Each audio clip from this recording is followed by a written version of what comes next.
नमस्कार. आज शनिवार दिनांक 18 एप्रिल. जाणून घेऊया आजच्या मुख्य 5 बातम्या. आपण ऐकत आहात मराठी अपडेट समूहाचे दररोज सकाळी 7:30 वाजता प्रसारित होणारे Marathi update morning news podcast. Deglur नाका परिसरातील 4 शाळकरी मुलांच्या दुर्दैवी मृत्यूच्या घटनेची महानगरपालिका प्रशासनाने गंभीर दखल घेत कर्तव्यात कसुरी व निष्काळजीपणा केल्याचा ठपका ठेवत सार्वजनिक बांधकाम विभागातील उपअभियंता शिवकन्या जायभाये, कनिष्ठ अभियंता किरण सूर्यवंशी यांच्यावर निलंबनाची कार्यवाही करण्यात आली आहे. तर कामावर पर्यवेक्षकीय अभाव असल्याचा ठपका ठेवत प्रभारी कार्यकारी अभियंता दिलीप टाकळीकर व उपअभियंता प्रकाश कांबळे व कनिष्ठ अभियंता जकीउल्ला खान यांना कारणे दाखवा नोटीस बजावण्यात आल्या आहेत. तर कंत्राटदार गुरु रामदास कन्स्ट्रक्शन व प्लॅट धारक युसुफ मकरानी यांच्या विरोधात गुन्हा दाखल करावा व यांना मृतांच्या नातेवाईकांना त्वरित नुकसान भरपाई देण्यावेत असे निर्देशित केले.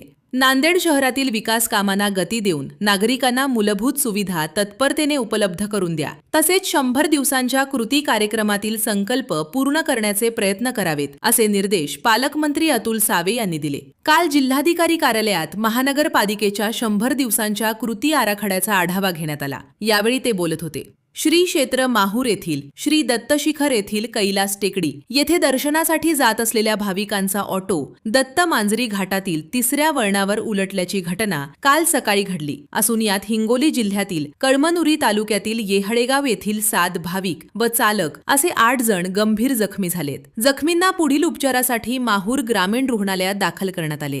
दर महिन्यात पोलीस दलाच्या वतीने 2 वेळेस होणारे कोबिंग ऑपरेशन आता दररोज होत असून यामुळे 8 दिवसात एकूण 119 सराईत गुन्हेगारांवर कारवाई करण्यात आल्याचे कळवण्यात आले. श्री क्षेत्र माहूरगड येथे सुरू असलेल्या विकास कामांमधून भाविकांना अधिकाधिक दर्जेदार सुविधा उपलब्ध झाल्या पाहिजेत. यासाठी सर्व विभागांनी समन्वयातून नियोजनबद्ध कामे पूर्ण करावीत असे निर्देश पालकमंत्री अतुल सावे यांनी दिले. काल माहूर येथे श्री क्षेत्र माहूरगड विकास आराखड्याचा आढावा घेण्यात आला. यावेळी ते बोलत होते. दररोज सकाळी 7:30 वाजता Marathi update morning news podcast ऐकण्यासाठी मराठी अपडेट पॉडकास्ट YouTube चॅनलला सबस्क्राईब करा. धन्यवाद.